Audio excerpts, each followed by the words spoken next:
I am Dave Ramsey. This is the EntreLeadership podcast. Andrew is in Tucson, Arizona. Hi, Andrew. Welcome to the show. How can I help? Hi, Dave. Thank you so much for taking the time, sir. Appreciate what you do. Thank you. How can I help? I am a part owner of a residential plumbing service company. We do a little over $6 million in annual revenue. Wow. Approximately 30 employees, including management. And although we've managed to grow very steadily year over year, the biggest barrier we've always had to growth has been people. Mm-hmm. Hiring Always them, is. maintaining them. Yep.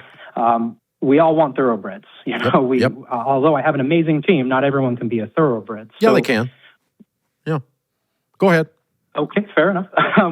With new hires, I often feel like I take risks on hiring if I'm particularly not very impressed, or even with my current team, I often feel like I might need to accept some semblance of lower performance or some behaviors that I might not want to accept because very limited labor pools. So my question is this: how do you go about deciding if and what concessions you make on either new hires or lower performance from an existing team when the labor pool is very rough, particularly in the trades? You said you're a part owner? Yes, sir. Okay. And what percentage do you own? On the way to 10%, my father is the majority owner currently. And he started it? Yes, sir. Okay. Are you making these hiring and firing decisions then? I am. Okay. And so what's your dad do? He's largely kind of uninvolved in the day-to-day. He kind of has his own thing that he's trying to start also in the industry, the vast majority of the day-to-day. So you're the operating manager and only own 10%? Correct. Okay. All right. Well, we'll reserve the succession transition plan discussion for another day and answer your question instead. Okay. So how old are you? 38. And how long have you been in this role, this operating manager role? Since 2017. Okay. All right. Since you were in your 20s. Okay. Almost. Yeah. All right. Okay. It just took me a long time. Okay. Let me give you I share the same problem at Ramsey. We're not in the trades, end quotes, but out of the 1,100 folks on the team, I have about 400 that are tech.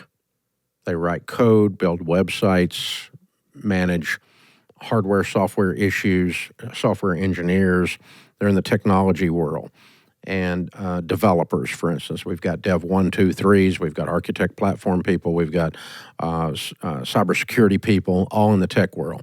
The tech world is a world that is high turnover, high pay, and there's always a shortage. So same thing you got, okay? High turnover because it's construction, plumbing. They can jump anywhere else if they know how to fit a pipe. Somebody else will hire them. And for a nickel more an hour, they'll run over there. And there's always a shortage. Frankly, the people in the developer world are not known for relational IQ. They're not. They're a lot of times very detailed people. Not always, but it's a tough bunch to deal with relationship issues with in general. So similar feeling, right? Exactly what you're dealing with. So, but having done this for a lot of years now, I came to two very solid conclusions. One conclusion was I did not want to work every day in a place that has a percentage of people who are half-butts. Hard to work with, poor performance, trouble causing, don't get their work done. It just is not fun. It's not fun. I don't want to work there. Oh, wait a minute, I own it. So maybe I ought to do something about it. That was thing one. It takes the joy out of my life to work with people who don't give a crap or who aren't competent and refuse to get competent, or their buttholes about being incompetent, or whatever it is, right? It just takes the joy out of running a business. And like you said, it is one of the biggest problems we face is the people problem. So the second thing I discovered, not only did it rob my joy, it robbed everybody else's joy in the building. Turns out that most people are like that. They don't want to work with half-butts. They don't want to work with people that don't care. They don't want to work with people who are incompetent. And so when you leave incompetence or lower your standards because it's so hard to hire, and that's what I whine like that in my own head when I do it, okay? And you did it too a little bit. So you and I share that in common. But I mean, we do that. And so we lower our standards on the hire and we let somebody's not a thoroughbred in the building with a bunch of other thoroughbreds, then what happens is the rest of the team looks at me and says, why did you ruin our great place? Why did you do that? Because the word that John Maxwell always says, he says sanctioned incompetence, incompetence that is sanctioned or allowed by the leader, meaning you allow it to stay or you allow it in the first place because you lowered your standards. Sanctioned incompetence demoralizes the team. It demoralizes the team because nobody likes to work beside that, work with that, or put up with that, and it makes them question the competency of their leader, the strength of character of their leader.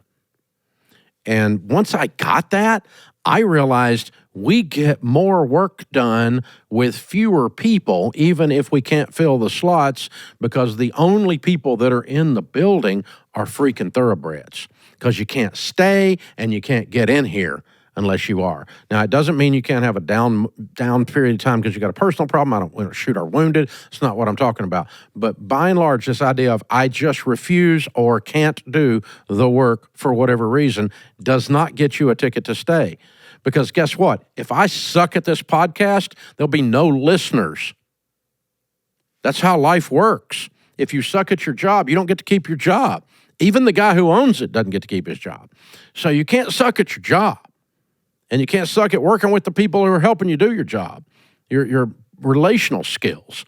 And so we had a guy not long ago who came in and said, there was the third time we had confronted him.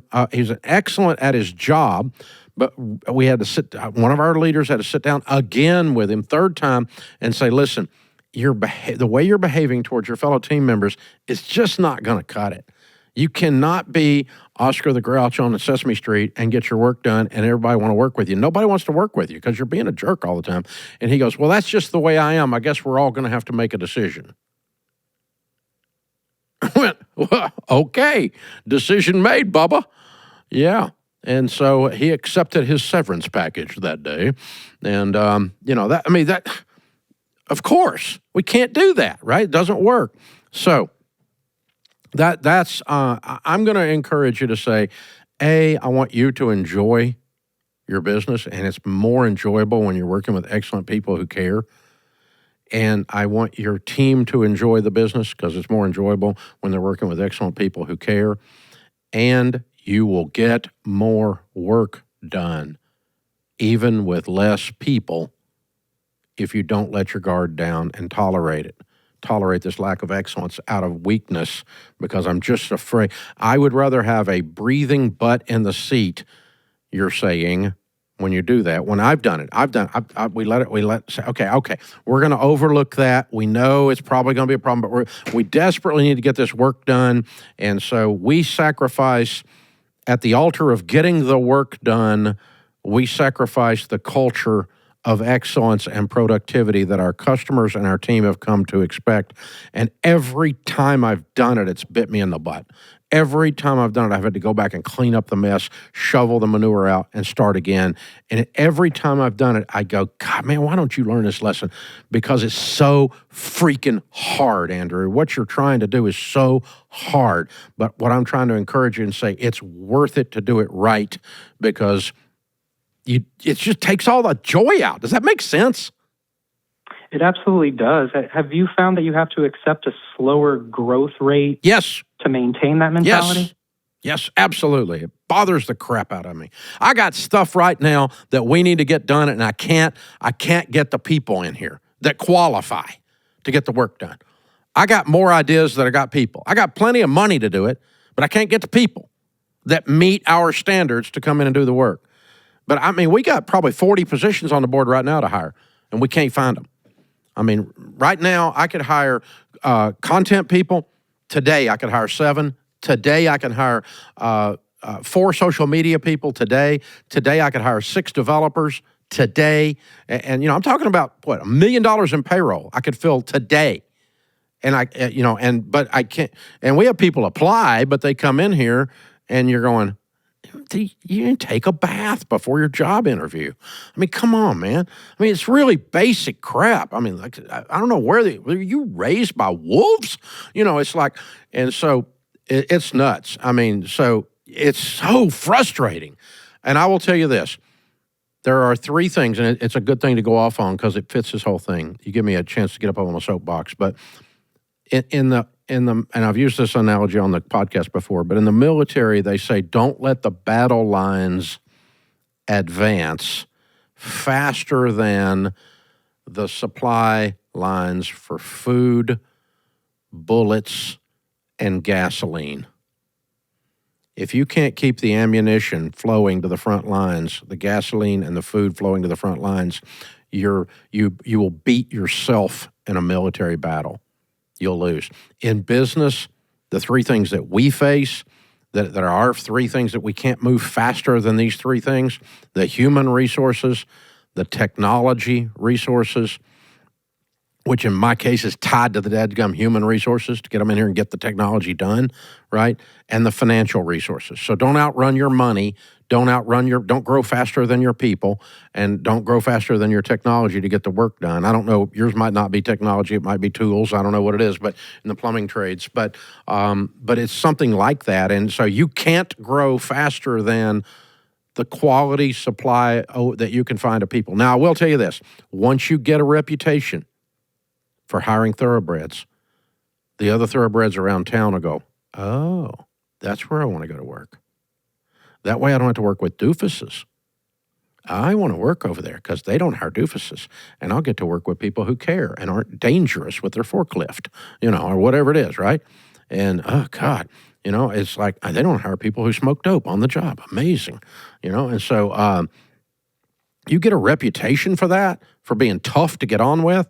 I mean, Ramsey has a reputation of being one of the best places to work in Tennessee and maybe in one of the best in the nation, without a doubt.